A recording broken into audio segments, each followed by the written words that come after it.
Abra su Biblia conmigo en la carta del apóstol Pablo a Tito. Hace 3 semanas iniciamos un viaje misionero al Mediterráneo a visitar a nuestro buen amigo, el pastor Tito, ¿verdad? Tito, el pastor de las iglesias de Creta.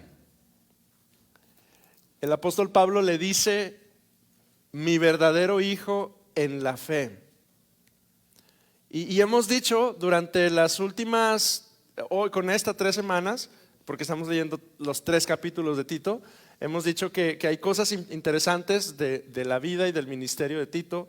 La primera de ellas es que es un pastor gentil y claro, no nos referimos a que sea un pastor buena onda, nos referimos a que él es de esa generación de primeros creyentes que no son previamente judíos, que son, él en el caso en particular de Tito, él es griego de nacimiento, él es originario de una ciudad que se llama Antioquía de Siria. Hoy todavía hay vestigios de esa ciudad en el territorio de Siria, cerca de Damasco. Ese nombre Damasco y Siria le deben de sonar a usted porque hace 5 años para acá es un territorio que se encuentra como en guerra, ¿verdad? Y están bombardeándolo y demás. Entonces Tito es de esa zona al norte del territorio de Israel. Pero Tito tiene algo muy especial que hace 3 semanas que iniciábamos estas meditaciones juntos, decíamos: ¿cómo se ocupan hombres y mujeres como Tito? Tito es un hombre mediador. Tito es el de las tareas complicadas, ¿verdad? Y yo le platicaba, ¿verdad? Un dicho muy feo, pero muy real, ¿verdad?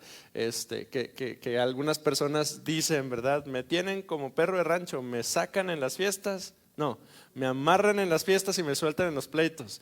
Y algo así.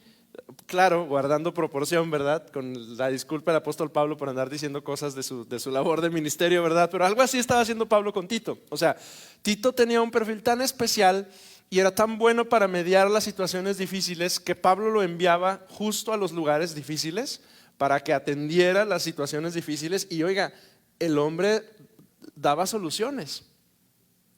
Él es el que se aventó, o a lo mejor cuando lo veamos en el cielo le vamos a preguntar y probablemente nos digan: pues me aventaron, ¿cuál me aventé?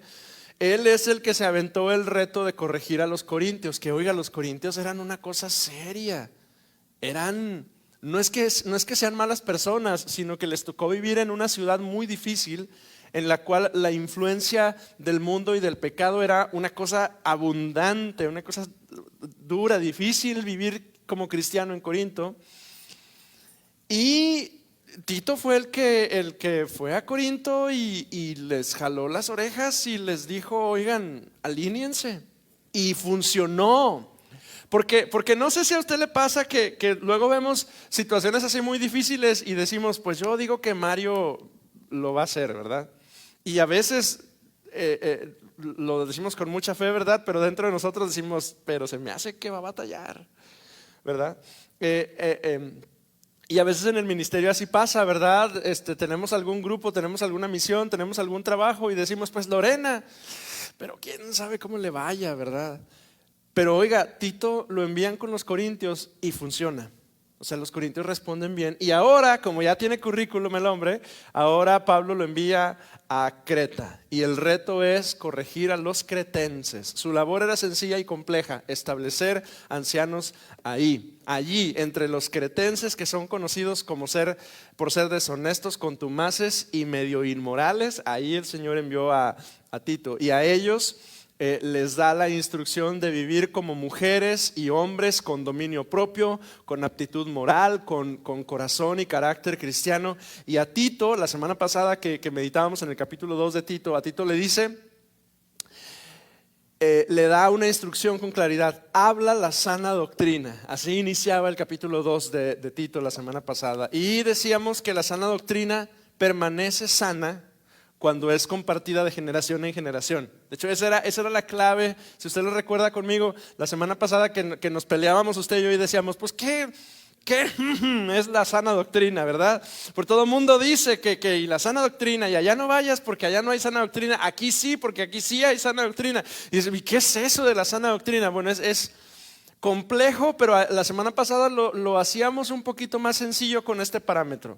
Si es correctamente transmitida de una generación a otra y si está acompañada por el buen testimonio del mensajero, entonces es una sana doctrina.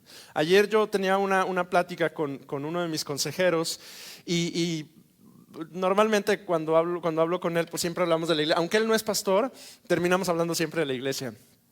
Y hablábamos acerca del ministerio y de los pastores y de que ya para estas alturas usted ya se ha dado cuenta que los pastores no somos para nada una persona perfecta, ¿verdad?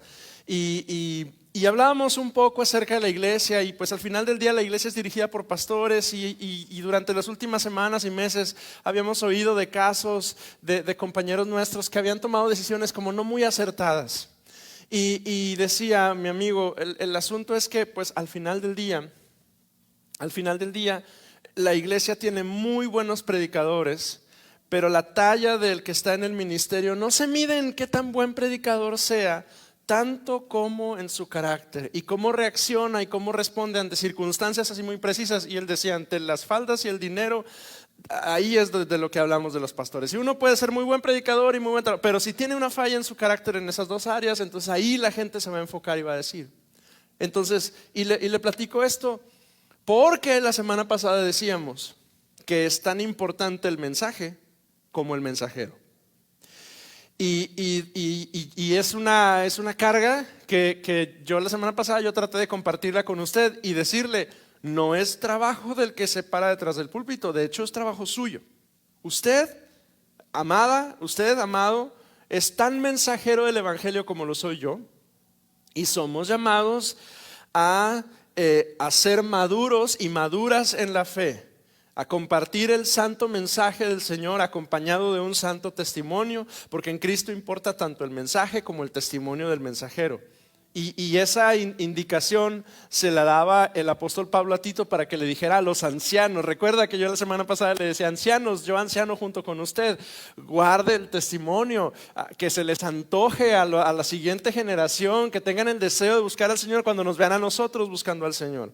Y a los jóvenes la semana pasada Tito nos decía, nos llamaba, yo joven con ustedes, nos llamaba a escuchar, a atender, a aprender, a ser responsables de recibir la sana doctrina y estar preparados para compartirlo a su vez también con la siguiente generación. Hablar sin temor, ser íntegros y santos para compartir el mensaje de Cristo. Y si no estás bien, yo le decía la semana pasada, para compartir el mensaje del evangelio se necesita que usted esté bien. Sí. Y usted dice, y yo digo a veces, ¿y si no estoy bien? Mire, lo más fácil es decir, no estoy bien con permiso, que alguien más lo haga. No estoy bien, yo no me puedo parar ahí. No estoy bien, yo no puedo ir. No estoy bien, yo no puedo tocar. No estoy bien, yo no puedo, prefiero hacerme a un lado. Amado, eso no es lo más fácil. Si usted no está bien, lo más fácil es acercarse a Cristo para estar bien.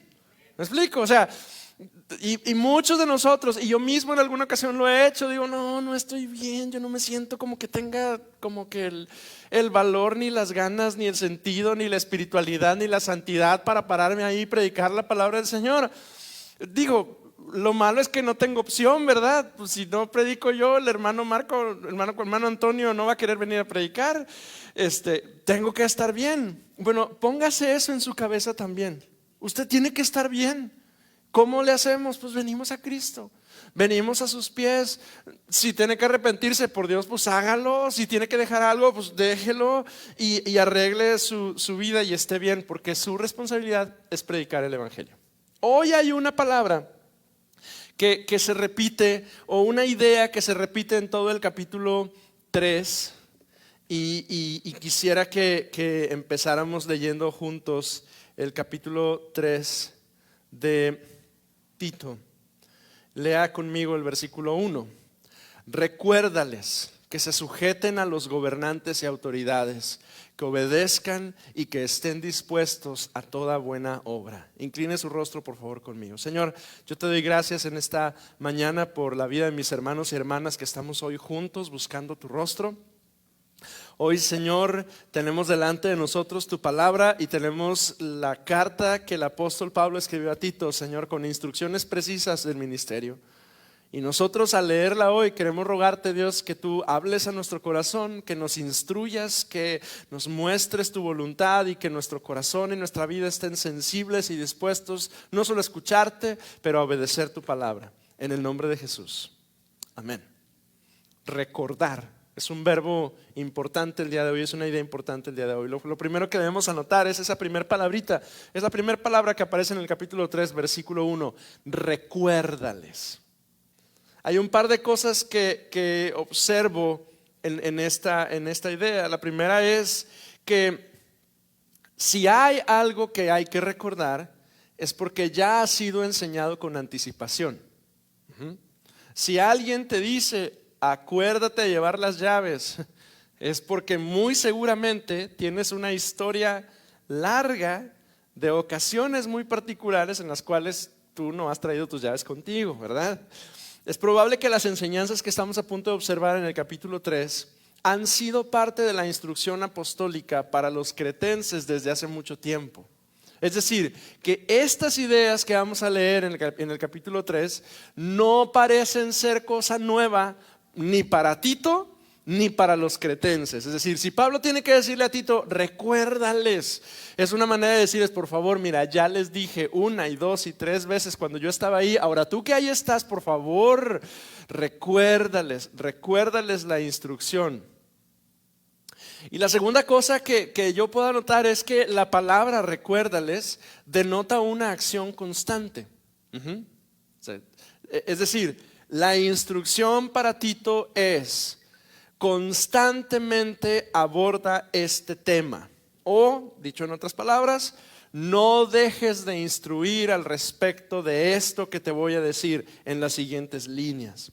Los cretenses necesitaban ser constantemente instruidos en estas áreas en particular, igual que los niños. Si usted tiene niños o tuvo niños en casa, usted sabe esto. Sabe que a los niños hay que estarles recordando cosas, ¿verdad? ¿Verdad que sí? Hay que decirles, hay una lista de pendientes, ¿verdad? Como un checklist para verificar antes de salir de casa, ¿verdad? Mis hijos tienen esa lista, ¿verdad? Ellos vienen conmigo, pregúntame mamá. Y entonces tenemos que decirle, a ver, ¿hiciste esto? Sí. ¿Hiciste aquello? Sí. ¿Hiciste esto? No. ¿Te pusiste calcetines? No. Y va y corre por los calcetines, ¿no? Porque es una manera que hemos encontrado en casa de que ellos no olviden las cosas importantes antes de salir de casa, de saber que todo lo que era necesario está completo. Pues el capítulo 3, es el checklist de los cretenses. Es la lista de cosas necesarias que Pablo considera que los cretenses deben de tener aquí cerquita, para vivir una vida ordenada. Recuérdales. Y permítame decirlo, pero no parece ser como una lista de cosas como, no todas son como muy deseables, ¿verdad? De hecho, la primera idea que aparece ahí es, recuérdales que ¿qué? Yo sé que no le gusta la idea, pero de perdido dígale un poquito más fuerte. Recuérdales que se sujeten a los gobernantes y autoridades, que obedezcan, que estén dispuestos a toda buena obra. Lo primero que Pablo aborda en el capítulo 3 es un tema escabroso, ¿eh? Sujétense a los gobernantes y a las autoridades. Ay, qué tema. Pablo, no tenías otra idea en tu cabeza, ¿verdad? Pero quiero que observe un detallito significativo.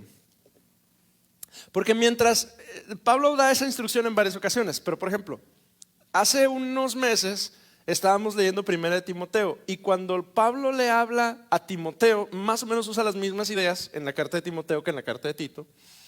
Timoteo es pastor en Éfeso, Tito es pastor en Creta.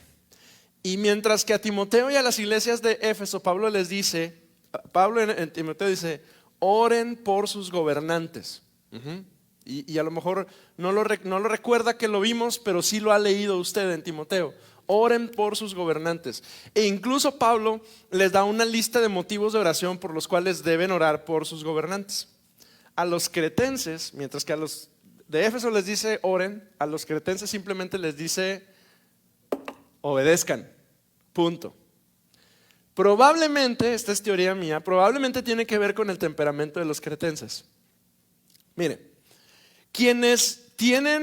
algunos de ustedes tienen el privilegio o es parte de su desarrollo profesional y de sus funciones laborales el dirigir personas en grupos. Varios de ustedes, yo lo sé. O sea, tienen un equipo de trabajo que les tienen que dar instrucciones o que tienen que colaborar unos con otros y tienen que navegar, ¿verdad?, en el trabajo con personas. Quienes trabajan con personas y dirigen grupos y entienden la dinámica de equipo, saben que según el temperamento de cada persona, según el tipo de instrucciones que deben asignarse. Hay personas que necesitan razones para las instrucciones, o sea, que le dices vas a pintar de gris y le tienes que dar el porqué para que se convenza y lo haga, ¿verdad? Otras personas necesitan vislumbrar el panorama de causa y efecto del cumplimiento que da esas instrucciones, saberse parte de una línea de trabajo, ¿verdad? Saber que esa partecita que hacen es un eslabón de una gran cadena de cosas y saber la importancia que tiene esa función les da la capacidad de decir, sí, lo tengo que hacer porque soy parte de un engrán más grande. Hay otros que completan la tarea en la medida en que su parte en el andamiaje del equipo hace cumplir la visión de la empresa. Y dicen, ¿por qué de gris? Y necesitan saberse parte de la visión y la filosofía del grupo, de la empresa, de lo que sea que están haciendo. Otros necesitan un vínculo emocional claro para poder sentirse motivados a cumplir, o sea, saber, tienes que hacer esto. ¿Por qué? Porque los papis y las mamis de los niños van a estar aquí y entonces van a poder escuchar y van a poder hacer y todos van a ser muy felices, ¿verdad? Hay algunos que necesitamos este tipo de cosas y otros, como los cretenses, nomás necesitan instrucciones. Así, ok. Aparentemente los cretenses eran de estos últimos. Y lo entendemos por lo que la misma carta nos dice de ellos. Dice, mujeres y hombres necios con temperamentos rudos que responden al hazlo así y punto. Más o menos así eran los cretenses. Yo le he compartido que en un momento de mi vida tuve la oportunidad de trabajar con personas que habían atravesado el proceso de restauración de Alcohólicos Anónimos. Y quienes somos de delicado trato, yo me consideraba así, quienes somos así como finos en la manera en la que nos traten, de esos que no nos gusta que nos hablen feo, que batallamos para la rudeza en la relación, esos no congeniamos con la gente de AA. Al menos con los que me tocó a mí colaborar y los discipulé y los acompañé en algún momento de sus vidas, oiga, esos son rudos. Los AA son cosas serias. Todavía uno de ellos hace una semana me llamó por teléfono con una situación así enorme y oiga, son una cosa interesante. Los amo mucho. Alejandro a lo mejor está viendo este video, los aprecio mucho. Pero de pronto te das cuenta que cuando alguien está en el contexto de la adicción y en recuperación y se convierte a Cristo, esa persona es sumamente ruda, pero también es una persona muy comprometida.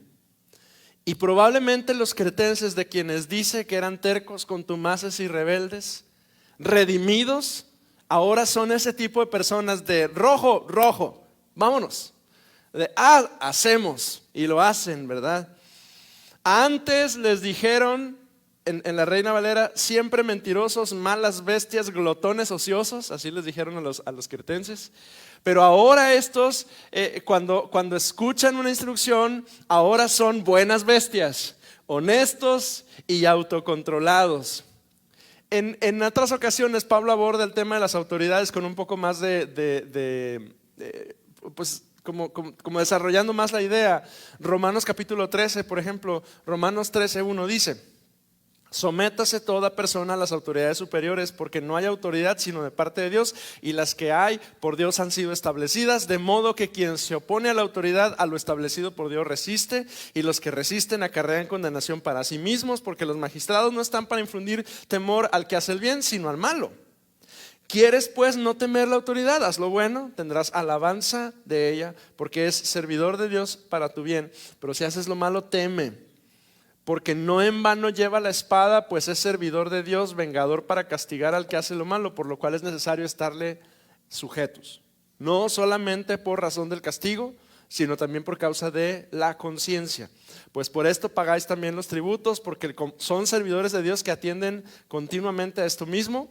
Pagad a todos lo que debéis, al que tributo, tributo, al que impuesto, impuesto, al que respeto, respeto, al que honra, honra.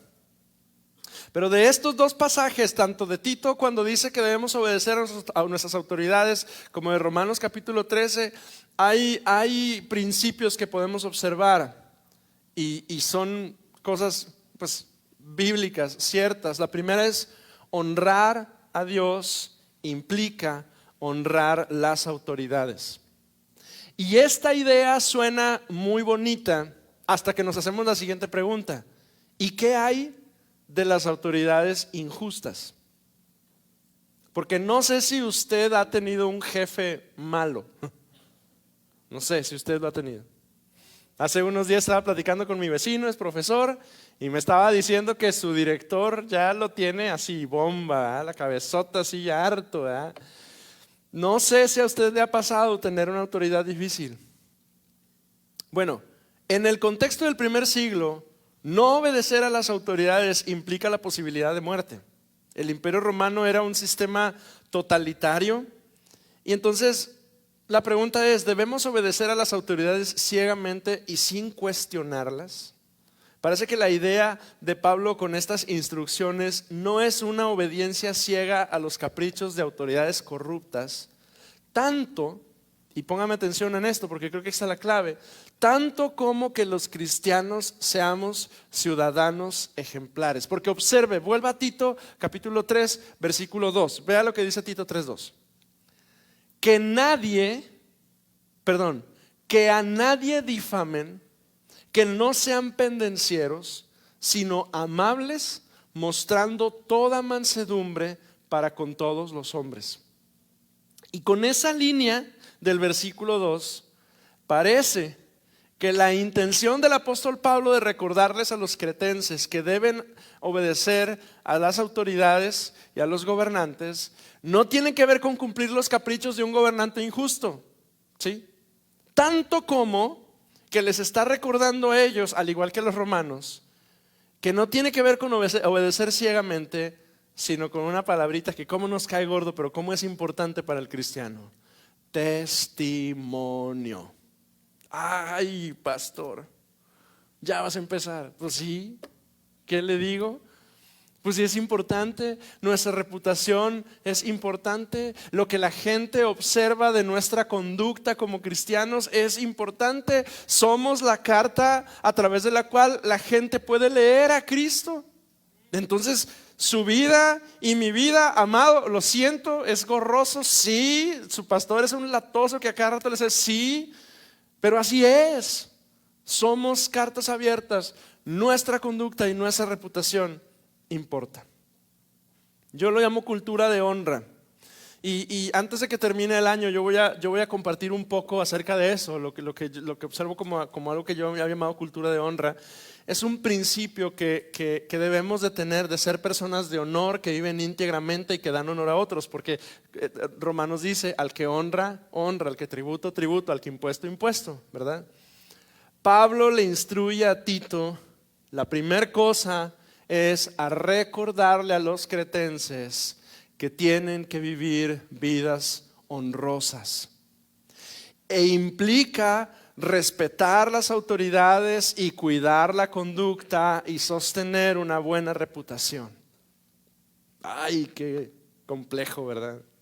Esto de ser cristiano está difícil. Versículo 3. Porque nosotros también éramos en otro tiempo insensatos, rebeldes, extraviados, esclavos de concupiscencias y deleites diversos, viviendo en malicia y envidia, aborrecibles y aborreciéndonos unos a otros. Verso 4. Pero cuando se manifestó la bondad de Dios nuestro Salvador, su amor para con todos los hombres nos salvó, no por obras de justicia que nosotros hubiéramos hecho, sino por su misericordia, por el lavamiento de la regeneración y por la renovación del Espíritu Santo, el cual derramó en nosotros abundantemente por Jesucristo nuestro Salvador, para que justificados por su gracia viniésemos a ser herederos conforme a la esperanza de la vida eterna. Y la primera instrucción que Pablo le da a Tito y a los cretenses es: recuerda que debes vivir una vida honrosa. Y la segunda es: recuérdales, pero ahora ellos deben recordar dos cosas. La primera es quiénes eran, y la segunda es quiénes son ahora. Y la descripción está interesante. ¿Quiénes éramos? Según Tito, dice: insensatos, rebeldes, extraviados, esclavos de concupiscencia, malos, envidiosos y aborrecedores. Mire, la Nueva Biblia Viva, creo que la escuche, dice: en otro tiempo, el versículo 3, en otro tiempo también nosotros éramos insensatos y desobedientes, con facilidad nos descarriábamos y vivíamos esclavos de los placeres y de los deseos pecaminosos. Estábamos llenos de rencor y envidia, odiábamos a los demás y ellos nos odiaban a nosotros. Esos éramos. Lo bueno es que la instrucción no se queda en acuérdate quién eras, ¿verdad? Porque no sé, quienes tuvimos pasados complejos, ¿verdad? A veces tenemos estos recuerdos, ¿no? De lo que hacíamos, de nuestro estilo de vida de pecado, de qué tan lejos estábamos del Señor. Y a lo mejor en alguno de nosotros viene esta idea de híjole, de dolor, de tristeza, de inconformidad, de decir qué terrible vida yo tuve. Lo bueno es que no se queda ahí y también les dice: recuerda quién eres hoy. Recuerda quién eres hoy. La descripción está muy bonita. Dice: salvos, lavados, regenerados, renovados, llenos del Espíritu Santo, justificados, herederos. Eso, amada, amado, eso somos tú y yo hoy. Eso es lo que somos hoy. A los cretenses y a nosotros el Señor nos dice hoy: recuerda quién eras. Porque es importante, porque ahí está tu historia, definió áreas y situaciones de tu vida. Algunas de ellas fueron dolorosas, definitivamente sí. Algunas de ellas quisieras que no estuvieran, muy probablemente sí, pero ahí están. Y negarlas es tapar la luz con un dedito, ¿verdad? Es como que decir, como si pudiéramos borrar las cosas. No puedes, ahí están, es parte de tu historia. Esa eras tú, ese eras tú. Y no se te debe de olvidar, ¿sí? Pero igual, con el mismo valor de lo que tú eras, tú hoy debes recordar quién eres tú hoy. Que todo eso que pasó, ya pasó. El apóstol lo dice: las cosas viejas, y he aquí, todas son hechas nuevas. Oiga, si el apóstol Pablo también dice: si hemos sido llamados a vida nueva, vivamos en esa novedad de vida. Si Cristo ya le rescató, yo creo que algunos de ustedes ya lo rescató, me imagino. Si Cristo ya te rescató, ya no vivas ahí. Salte de ahí, déjalo atrás, no se te olvide, porque ahí está la marca, la cicatriz, ahí está. Yo tengo una cicatriz en mi pierna en una ocasión que me caí en una alcantarilla.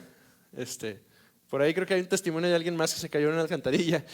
Caí en una de esas de rejilla, se me fue la pierna y me rasgó toda la pierna. Tres marcas tengo aquí. Desde entonces cuido donde piso, ¿verdad? Porque ahí está la marca. Y tengo algunas otras cicatrices, ¿verdad? En mi cuerpo que me recuerdan cosas, algunas de ellas muy dolorosas, algunas de ellas solo las he hablado con Lorena. Alguna vez me preguntó: ¿y esto de qué fue? Luego te platico de qué fue. Ahí está, recuerda quién eres, recuérdalo, pero acuérdate que tú hoy ya no eres esa cicatriz. Ya no. Ahora eres heredero, estás justificado, estás lleno del Espíritu Santo, vives una vida renovada, has sido regenerado, has sido lavado, ya no vivas en el lodo porque ya Cristo ya te limpió. Verso 8, palabra fiel es esta: y en estas cosas quiero que insistas con firmeza, para que los que creen en Dios procuren ocuparse en buenas obras. Estas cosas son buenas y útiles a los hombres. Y Pablo concluye sus instrucciones de recordarles cosas diciéndoles: insiste con firmeza. O sea, al principio del capítulo 3 dice: recuérdales que no deben de olvidar esto. Y ahora dice: y insísteles. Oiga, si los predicadores o los pastores decimos muchas veces algo, no se desespere. Pablo le dice a Tito que insista. Así es que los maestros de la palabra, los predicadores, a veces tenemos que insistir en cosas. Porque mire, la santidad del evangelio, la integridad, la honestidad, la certeza, la firmeza ante las corrientes del mundo, la predicación de la sana doctrina, ¿ya pasó de moda? En un mundo tan cambiante, donde todo el mundo tiene opiniones diversas, donde todo el mundo cree que tiene la razón, no pasa de moda la firmeza, no pasa de moda la honestidad, no pasa de moda la certeza. En un mundo de fascinaciones donde hasta la iglesia se ve influida por ese ambiente de novedad. Monterrey tiene esa peculiaridad. Yo lo platicaba con Lorena estos días y hasta Lorena se extrañó de que yo tocara ese tema con ella. Pero yo le digo que de pronto yo percibo aquí en la ciudad que hay una fascinación en las iglesias cristianas por lo nuevo. Y yo no sé si usted lo ha observado, pero en nuestra ciudad ha habido casi como cada 3 años, cada 4 años hay una iglesia de moda. Y todos vamos a Cintermex, y luego todos vamos a Pabellón, y luego todos vamos a ya, sin goles. ¿Sabe qué observo yo? Es una fascinación por la novedad. Pero el mensaje de Cristo no pasa de moda, y los valores bíblicos no pasan de moda.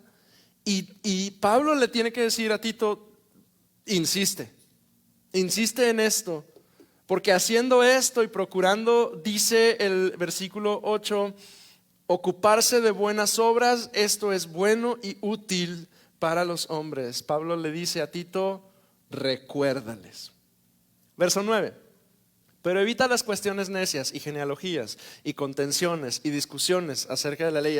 Ahí ya nos está tirando pedradas, ¿verdad? Algunos de nosotros, ¿verdad? Cuestiones necias, contenciones y discusiones, porque, oiga, a veces una buena discusión se siente hasta padre, ¿verdad? Es cierto. Pero habemos algunos que luchamos, ¿verdad? Nuestro carácter, luchamos todavía con eso. Y Pablo le dice: evita pleitos, evita contenciones, evita discusiones innecesarias. Dice: son vanas y sin provecho. Al hombre que cause divisiones después de una y otra amonestación, deséchalo, sabiendo que el tal se ha pervertido y peca y está condenado por su propio juicio. Cuando te envié, verso 12, cuando te envié a ti, a Artemas y a Tíquico, apresúrate a venir a mí en Nicópolis, porque allí he determinado pasar el invierno. A Zenas, intérprete de la ley, y a Apolos encamínales con solicitud, de modo que nada les falte. Y aprendan también los nuestros a ocuparse en buenas obras para los casos de necesidad, para que no sean sin fruto. Todos los que están conmigo te saludan. Saluda a los que nos aman en la fe. La gracia sea con todos vosotros. Amén. Hay al menos 3 postdatas en estas líneas de Pablo a Tito. La primera de ellas es: no te metas en discusiones vanas sobre la ley, en genealogías, y no tengas contenciones. La segunda, y es un postdata bien intenso: a quien cause divisiones, ¿qué dice? Amonéstale, corrígele, y si no entiende, Y entonces nosotros nos decimos, ay, qué viejo tan falto de misericordia, ¿qué le pase? ¿Cómo que deséchalo? ¿Deséchalo dice?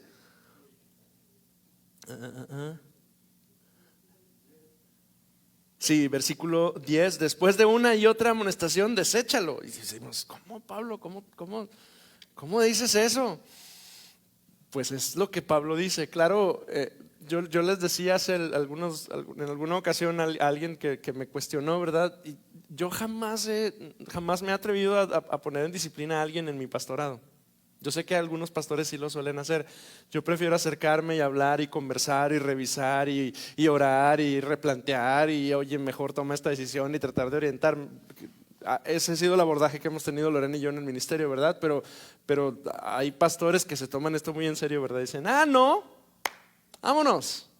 Hasta el Señor Jesús dijo, ¿verdad? Ustedes que también, órale. Bueno, Pablo dice, al que cause divisiones, porque ese es el punto por el cual el apóstol Pablo le dice a Tito, eso sí no lo permitas, el que cause divisiones. O sea, el que se meta a la iglesia y empiece a generar ese ambiente de división, de discordia y que alimenta a un lado y alimenta el otro y mira, ya te vio feo y mira que él también ya hizo esto. Esa persona, a ese amonéstalo, repréndelo, corrígelo, pero si no entiende, tómalo por gentil. Y la última postdata dice, provee para los servidores del Señor. Resulta que estos dos, Zenas y Apolos, eran dos hombres de la comunidad apostólica que eran predicadores itinerantes, que iban de un lado a otro predicando la palabra y de alguna manera estaban a punto de llegar ahí por Creta y Pablo le dice a Tito, te encargo. Esos son servidores del Señor. Pero note la razón por la cual se los encarga. Les dice, te los encargo para que los nuestros aprendan a ocuparse en buenas obras para los casos de necesidad, para que tengan fruto. Provee para los servidores del Señor que están en necesidad y procuren que nada les falte. Y es una instrucción para los cretenses y para nosotros también, porque luego se nos olvida que hay también predicadores y ministros del evangelio a quienes nosotros podemos apoyar. Me encantó su respuesta, iglesia, y quiero honrarlos por eso. La semana pasada, hermanos nuestros como Zenas y como Apolos están en necesidad en casillas y a Mario y a Ana los conocemos, ¿verdad? Y los amamos. Y en cosa de, ¿cuándo pedimos las cosas? ¿El sábado o el viernes? Y para el sábado, domingo aquí había un montón de cosas que pudimos llevar y Paco y su servidor fuimos los que llevamos, aunque fue trabajo de todos nosotros y me dio mucha alegría ver que llevamos muchas cosas. Y usted dice, ay, eran bien poquitas, cabían ahí en la oficina. Sí, pero cuando llegamos a Trinidad y vimos lo que ya había en Trinidad, era a lo mucho unas 2 o 3 veces más de lo que habíamos llevado nosotros. Entonces, gracias, iglesia, porque su respuesta me demuestra a mí que somos una iglesia que entiende que hay siervos del Señor que están en necesidad y que actuamos pronto, al igual que los cretenses. Y con estas líneas, amado, termina esta carta que el apóstol Pablo escribe a Tito. Pablo le escribe a Tito en la primer prisión de Pablo en Roma. Y Pablo está ya como cerrando esa temporada de su ministerio. Es decir, él sabe que dentro de poco tiempo va a ser entregado y él sabe, de hecho, con anticipación, porque el Señor se lo mostró a través de varios siervos y él mismo en testimonio del Espíritu Santo, sabe que su vida va a terminar en martirio. La historia nos dice que Pablo muere martirizado en Roma, decapitado por órdenes del emperador Nerón. Pero antes de que eso suceda, Pablo tiene tiempo suficiente para estar preocupado por la vida de la iglesia en una islita que usted dice, ¿cómo el Pablo está en Roma, está con un montón de preocupaciones, él está viviendo otra cosa, pero tiene tiempo de escribirle al viejo que está ahí en aquella iglesia perdida allá en Creta y de darle instrucciones precisas? Y eso me dice a mí que el Señor, por más que estés en la Creta más aislada del mundo, Dios ahí está al pendiente de ti. Quiero concluir con 2 ideas. La primera de ellas, obedecer a las autoridades es complicado. Obedecer a las autoridades es complicado, especialmente cuando éstas son injustas o toman decisiones desacertadas o hacen lo incorrecto. Y yo sé que usted, al igual que yo, nos hemos sentado en ese lugar y vemos el panorama y escuchamos lo que la palabra dice, que debemos honrar y obedecer a las autoridades, y decimos, ay, ¿cómo le hago? ¿Verdad? Recuerda que entre tanto que no implique o un delito o desobedecer los mandamientos del Señor, obedecemos porque somos llamados a ser ciudadanos ejemplares dignos de ser imitados. Por eso obedecemos. Porque nuestra actitud y nuestra conducta refleja y anuncia la obra de Cristo en nosotros. Entonces obedecemos a nuestras autoridades, porque de esa manera honramos al Señor y nos presentamos delante del resto de la gente como ciudadanos ejemplares dignos de ser imitados. En la cultura cretense, donde la injusticia, la mentira, el deshonor, la maña eran lo común, Pablo tiene que recordarle a los cristianos de Creta que deben obedecer las leyes para ser considerados ejemplares. Por eso les dice sin más explicación, obedezcan. Y ellos seguramente, alguno de ellos estoy seguro que repeló. Pero la razón es simple. En un mundo corrupto, obedecer las leyes es dar testimonio.